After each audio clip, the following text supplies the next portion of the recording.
예, 증시 에지이즈 투비 위클리 시간입니다. 2018년 11월 12일 버전이고요.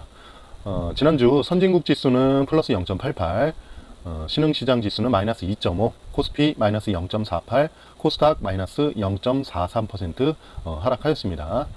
지난주 글로벌 증시 키워드는요, 미국의 중간선거가 있었죠. 그리고 중간선거가 끝나자마자 대중국향으로 알루미늄 판재에 대해서 과세가 발효가 되었고요. FOMC 금리 결정 등이 있었습니다. 우선 그 관심을 모았던 11월 6일 그 미국 중간선거는요, 예상대로 상원은 공화당이, 하원은 민주당이 가져갔습니다. 이에 따라서 미국 증시가 중심이 돼서 짧은 안도 랠리가 나왔는데요. 그러나 11월 7일 트럼프 정부가 대중국 일반 합금 알루미늄 판재에 대해서 대략 합계 96에서 176%에 달하는 반덤핑 및 상계 관세를 부과하는 것이 확정되었다는 발표가 있었습니다. 해당 무역 규모는요, 약 9억 불로 추산이 되고요. 근데 이게 중요한 게 33년 만에 실제적인 반덤핑 상계 관세 발효라는 데에 있습니다. 왜 그런지를 좀 살펴볼게요. 뭐 표면적으로는 그 야당이 그 하원을 이제 공화당으로부터 뺏어 왔기 때문에 승리를 했다고 주장할 수가 있으나, 내면을 내용적으로 들여다보면 공화당, 좀 더 정확히는 트럼프가 복싱 스코어 기준 약 2대1에서 그 3대1 정도로 판정승을 하지 않았나. 그래서 그거에 따른 자신감의 발현으로 사료가 되지 않나 싶습니다. 기사를 좀 살펴볼게요. 파이낸셜 뉴스 11월 8일 버전인데요. 미국의 중간선거 진짜 승리자는 트럼프 아니냐 라고 제목을 달았습니다. 왜 그런지 좀 볼게요. 참고로 트럼프 대통령이 이제 올해 중간선거를 스스로 자신에 대한 중간평가로 규정을 하고 역대 미국 대통령들보다 훨씬 적극적으로 선거 전에 개입을 했거든요. 그래서 이제 결과는 뭐 이제 아시니까 좀 넘어가고요. 중요한 거는 이런 부분들인 것 같습니다. 버락 오바마 전 대통령과의 맞대결에서 판정승을 거둔 게 이제 의미가 크다라는 얘기가 있습니다. 민주당에서 이제 그 제2의 오바마를 꿈꾸는 그 흑인 주지사 후보가 나왔는데요. 거기서 트럼프 공화당이 이겼습니다. 그렇죠. 플로리다와 이제 조지아 선거 뭐 이렇게 있거든요. 근데 오바마 전 대통령도 상당히 좀 그 공을 들였는데 트럼프의 벽을 넘지 못했습니다. 예, 그렇기 때문에 트럼프가 내용적으로는 좀 이기지 않았나, 그렇게 좀 사료가 되는데요. 조금 더 살펴보겠습니다. 이렇게 이제 표현을 하는 게 좀 정확한 것 같아요. 민주당의 물결이 그저 잔물결에 이제 그쳤다라는 이제 그 평가가 있었는데요. 일단 민주당이 좀 대승을 거둬야 되는데 예상보다 하원에서 의석수를 뺏어온 게 좀 적었고요. 공화당이 오히려 상원에서는 2석을 뺏어왔습니다. 그리고 각종 최대 격전지에서 주로 공화당 후보들이 이겼기 때문에 공화당이 어떤 내용적으로는 이기지 않았나 좀 싶습니다. 왼쪽이 민주당 후보고 오른쪽이 공화당 후보입니다. 이 친구가 이제 제2의 오바마를 꿈꾸는 친구겠죠. 그래서 역시 오른쪽이 이겼고요. 뭐 이런 상황입니다. 그래서 내용적으로 그러면 어떻게 될 것이냐. 민주당이 하원을 장악함으로써 트럼프 대통령이 추진하는 오바마 케어의 완전 폐지와 추가 감세 등 일부 정책에는 제동이 걸릴 게 확실시 되는 상황입니다. 하지만 트럼프 대통령이 최대 업적으로 생각하는 감세법이 무효화될 가능성이 사라졌고요. 또 탄핵에 대한 것도 좀 사라진 것 같습니다. 그리고 무역 관련한 거는 기본적으로 이제 의회 승인을 필요로 하지 않기 때문에 큰 영향은 없을 것 같고요. 인프라 정책 또한 오히려 민주당 정책에 가깝습니다. 그렇기 때문에 별 영향을 받지 않거나 오히려 유리해졌다는 전망이 나오고 있습니다. 참고로 무역조차도 민주당에는 보유무역 지지자들이 적지 않기 때문에 대체적으로 트럼프 대통령이 이기지 않았나, 이렇게 보셔도 될 것 같습니다. 어쨌든 그런 자신감의 발현으로 바로 잽 내지는 스트레이트를 중국에 날렸고요. 이에 따라서 중간선거발 안도 랠리는 사실상 하루에서 이틀 정도에 그쳤고요. 다시금 미중 무역 분쟁 해결에 대한 피곤함을 증시가 표현한 것 같습니다. 다만 시진핑 주석은 헨리 키신저 전 국무장관 요 할아버지거든요. 그와의 만남에서 미국과 중국이 전략적이고 우호적인 관점에서 자금의 갈등을 대화로 풀어나가자며 G20 정상회담 분위기를 이어나가는데 계속 주력하고 있는 상황입니다.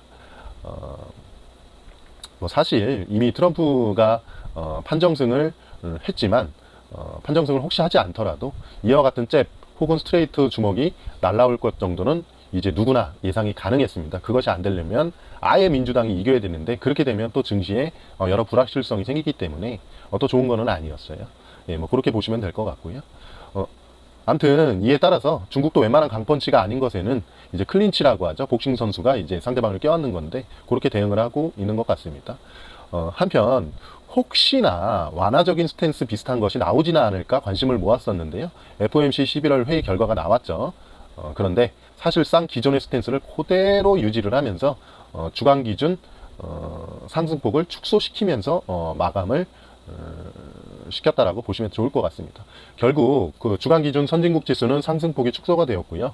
이머징은 하락으로 마감을 하면서 가장 중요했던 두 가지 사안에 대해서 역시 피곤함을 표현했던 한 주간이지 않았나 싶습니다. 그런데 흥미로운 사실은 10년물 국채금리가 오히려 FOMC 발표 이후에 그래도 소폭 하향 안정이 되면서 최하까지 밀어넣지는 않는 모습인데요. 여기 보시면 요 부분이죠. 이제 소폭 하향 안정된 부분을 저희가 확인하실 수가 있습니다. 그리고 지난주에 이제 중국에서 이제 첫 국가급 수입 박람회 행사가 있었죠. 생각 이상으로 굉장히 대규모로 수입액을 늘리겠다고 천명을 하였는데요. 서구에서는 여러 가지 뭐 실현 가능성 기타 등등을 들어서 아직은 쇼로 간주하고 싶어하는 모습이 나오고 있습니다. 뭐 앞으로 지켜봐야 될 부분인 것 같고요. 그리고 국내 증시 같은 경우에는 11월 옵션 만기일 주간이었죠. 그래서 제가 나름 이제 예상한 부분인데요. 외국인들의 거칠었던 선물 옵션 포지셔닝이 있었거든요. 그에 따라서 이제 변동성을 크게 주었던 한 주간이지 않았나 싶습니다. 여기서 잠깐 좀 말씀을 좀 드리고 싶은 거는요. 제가 시황 방송을 하는 거는요.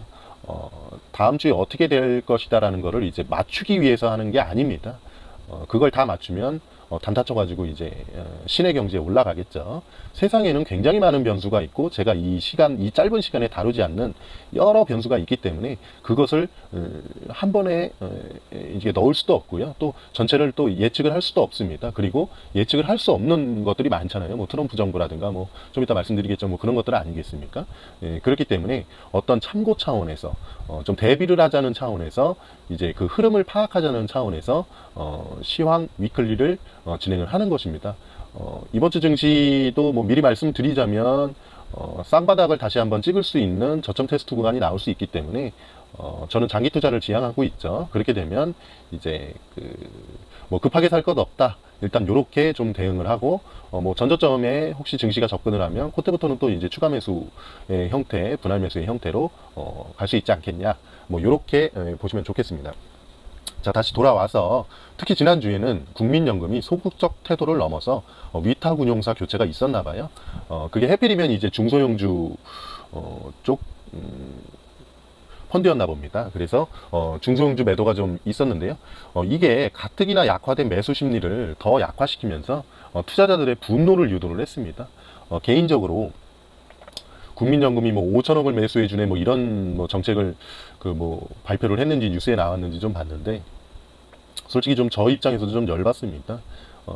국민연금이 꼭 우리의 바람대로 하라는 것은 아니지만 지금 굉장히 좀 가치가 좀 저평가되어 있거든요. 가치가 저평가되어 있을 때 사가지고 장기 투자 관점에서 이제 추가 매수를 해서 이제 갈 수 있는 부분이 있는데 오히려 이렇게 하는 부분에 대해서는 조금 마음에 안 드는 형태라고 저도 말씀을 드릴 수 있을 것 같아요. 그리고 마지막으로 지난주 WTI 기준 유가가 60.19불로 좀 노란불을 좀 켰습니다. 5주 연속 하락을 했고요. 10월 초반 고점 76.9불 대비 21.7% 하락을 하였습니다. 여기 이렇게 보시면 유가가 이렇게 돼 있죠. 2016년 2월 12일 저점에서 이제 추세를 이제 잡았던 지지선 부근에 와 있죠. 그래서 이렇게 된 이유가 이제 이란발 제재에 대해서 8개국 우리나라 포함해서 예외 조항을 뒀고 경기 하강에 대한 우려가 겹치면서 이렇게 내려오지 않았나 싶습니다. 그래서 좀 이제는 유가도 좀 살펴봐야 되는 이제 매크로가 됐다라고 보시면 될 것 같고요. 이번 주 증시는 이제 미중 무역 분쟁 관련 뉴스, 미국제 10년물 추이, 위안화 환율, 국제 유가 추이, 그리고 파월 의장 등 연준 위원들이 연설이 계속 이어지거든요. 그래서 그 부분을 좀 살펴볼 필요가 있겠습니다. 시진핑과 왕치산 등 중국의 지도부가 연속적인 유화 제스처를 지금 하고 있거든요. 그럼에도 불구하고 자신감을 얻은 트럼프 정부의 대응이 어디로 튈지는 사실 예측하는 게 불가능합니다. 이에 따라서 사실 한탄과 자저 섞인 우리네 삶이 안타깝습니다. 그래도 금리 관련 연준 위원들의 연설보다는 그 예측의 불확실성 때문에 일말의 긍정 가능성을 또 타진해 보기도 합니다. 이번 주에 이렇게 연준 위원들의 연설이 있는데요. 대략 11월 결과에 대해서 연속성 유지를 할 것으로 예상이 되고 있습니다. 다만 경기 하강 논란 등이 있기 때문에 혹시나 12월 금리 인상 이후에 연준의 정책, 내년 3회 금리 인상 등에 대해서 비둘기적인 뉘앙스를 어느 한 위원이라도 비친다면 이는 시장의 긍정적 교두보 시그널로 작동할 수도 있겠습니다. 그리고 중국 정부가 이제 노력을 좀 해줬는데 다시금 6.94 위안으로 고시환율 기준입니다. 위안화가 약간 좀 약세를 보였거든요. 차트 한번 보시면 이쪽인가요? 여기는 뭐 6.96이라고 되어 있는데 6.94 위안으로 고시가 됐었거든요. 그래서 이런 것들을 좀 보게 되면 또 이제 이렇게 좀 튀어 올라가는데 요거 좀 살펴봐야 될 것 같습니다. 그리고 10년물 국채금리 추이, 뭐 당연히 요거 보셔야 되겠죠. 그리고 좀 전에 말씀드린 국제유가 봐야 되겠죠. 예, 그렇게 보시면은 좀 주요한 매크로 변수를 좀 보고 가신다라고 생각하셔도 되겠습니다. 그리고 이번 주 수요일에 이제 미국 10월 소비자 물가지수가 발표가 되는데요. 소비자 물가지수는 떨어져야지 아무래도 금리 인상에 대한 부담을 덜기 때문에 좋은 뉴스인데 현재 예상으로는 오히려 상승하는 것으로 예상이 되고 있기 때문에 증시에 별로 도움은 안 될 것으로 좀 사료가 됩니다. 그래서 종합적으로 봤을 때요. 국내 증시 지수는 위 변수들에서 특별한 긍정 변수가 나오지 않는다면 대체적으로 다시 한번 저점 테스트에 대한 긴장감을 조성할 것 같거든요. 그렇기 때문에 좀 살펴보셔야 될 것 같고요. 뭐 하루 가지고 예측을 한다는 거는 좀 무리가 따르는데 한번 보고는 가겠습니다. 외국인들이 일단 코스피 같은 경우는 약간 매도를 한 거는 아니고요. 그리고 코스닥은 꽤 매도를 했네요. 변동성을 더 키울 수 있겠습니다. 코스피도 변동성이 있을 수 있는 여지가 있고요. 선물은 근데 또 이제 약간 플러스로 좀 출발을 했습니다. 그리고 콜옵션은 42억 정도 매수를 하면서 시작을 했네요. 그리고 풋옵션은 이제 89억. 양매수가 나왔습니다. 양매수가 나오고 이제 선물 매수가 나왔죠. 그죠? 예, 그럴 경우에는 콜옵션 매수와 그 형태가 같아지거든요. 한번 보고 가겠습니다. 이렇게 해서 요게 이제 콜옵션이죠. 그리고 요게 이제 풋옵션입니다. 그리고 선물 매수를 했죠. 이렇게 되면 어떻게 되겠습니까? 여기는 플러스가 되고요. 여기는 상세가 되겠죠. 그러면 조금 큰 콜옵션이 되겠죠. 물론 이제 하루 가지고 이제 예측한다는 거는 좀 무의미합니다만 거의 무의미함에 가깝지만 뭐 그냥 참고 삼아 뭐 말씀을 드리고요. 그리고 요 포지션을 만기 때까지 유지한다라고 보시면 안 됩니다. 중간에도 청산이 얼마든지 가능하고요. 변동성을 주면서 계속해서 나아갈 수 있기 때문에 참고 차원에서만 현재 시점, 이 시점에는 이렇게 일단은 하고 있구나라는 정도만 보시면 될 것 같습니다. 네, 좋습니다. 어쨌든 변동성을 좀 키우는 느낌이 있죠. 그래서 직전 급락시 버티고 버텼던 신용 물량들이 있었거든요. 지금도 그렇게 담보 비율이 높지 않을 겁니다. 아마도. 그래서 이번에 조정이 온다면 다시금 해당 이슈가 고개를 들면서 약간의 피를 좀 또 볼 수도 있습니다. 요번에.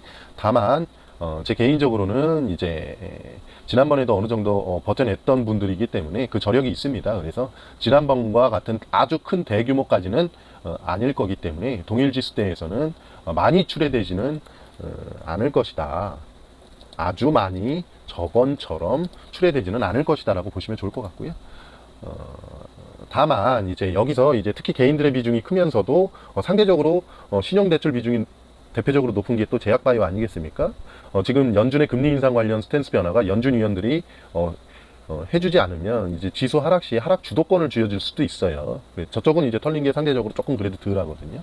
그래서 각별한 관심이 좀 필요하겠다라고 좀 보시면 될 것 같습니다.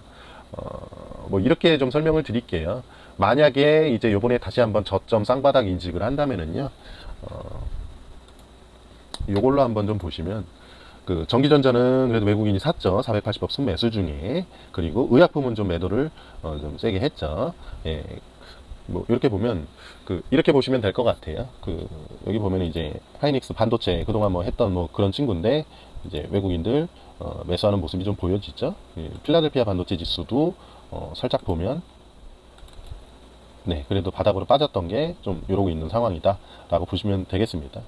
그래서 이렇게 좀 말씀을 드릴게요. 이렇게 하고 이제 대형주 그리고 코스피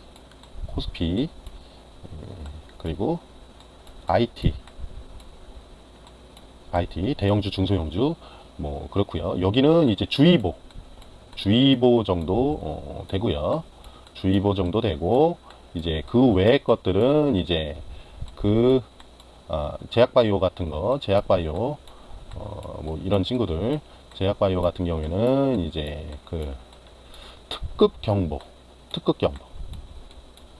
특급이 좀 과도한 거요. 그럼 뭐 1급 경보, 뭐 혹은 2급 경보, 뭐 요렇게 말씀을 드리고 싶고요. 그 외의 것들이 이제 대북주라든가 뭐 이런 것들은 그 외에 것들은 이제 경보 3급 경보 2급 경보에서 3급 경보 사이. 뭐 예를 들어 대형주가 주의 보면 중소형주는 기본적으로 이제 경보겠죠. 그죠? 예, 그런 식으로 이제 비교해서 코스피가 주의 보면 코스닥은 경보겠죠. 예, 요렇게 보시고선 말씀을 드릴 수 있겠습니다. 그러면 주의보에 해당되는 건 저점 테스트를 하나 직전보다는 바닥이 좀 올라와 있는 우상향 쌍바닥 형태, 그리고 그 외의 것들은 직전 저점이거나 비슷한 수준에서 이제 저점 테스트를 한번 할 수 있겠고요. 뭐 제약바이오 외에 뭐 다른 것도 있을 수 있는데 이런 것들은 이제 오히려 지난번 저점을 하회할 우려도 있다라고 보시면서 경계감을 가지고선 좀 보셔야 되겠습니다. 물론 제가 이런 말씀을 드리는 거는 이제 트럼프가 갑자기 뭐 좋게 얘기를 한다거나 미중 무역 분쟁에서 뭐 연준 위원들이 또 뭐 그렇게 좋은 말들을 해준다거나 뭐 이런 것들에 의해서 이제 얼마든지 바뀔 수 있는 시황이다라는 점을 보시면 좋겠습니다. 계속 말씀드리듯이 미중 무역 분쟁 완화, 금리 정책이나 뭐 이런 것들에 대한 매파적 스탠스 완화, 그리고 계속 가져 이탈리아 등 유로존 안정, 그리고 위안화 가치 절상, 뭐 10년물 국채금리의 흐름, 그리고 국내는 여기에 이제 북미 관계를 진전시키는 거, 뭐 요 정도 일단은 챙기시면은요, 웬만큼 챙기시면서 이제 일주일을 시작하시는 거 아닌가 싶겠습니다. 예, 일정은 뭐 보시다시피 뭐 이런 상황이고요. 이제 뭐 참고하시면 되겠습니다. 예, 그러면 요번 한 주도 화이팅 하시기 바라겠습니다. 예, 고생하셨습니다.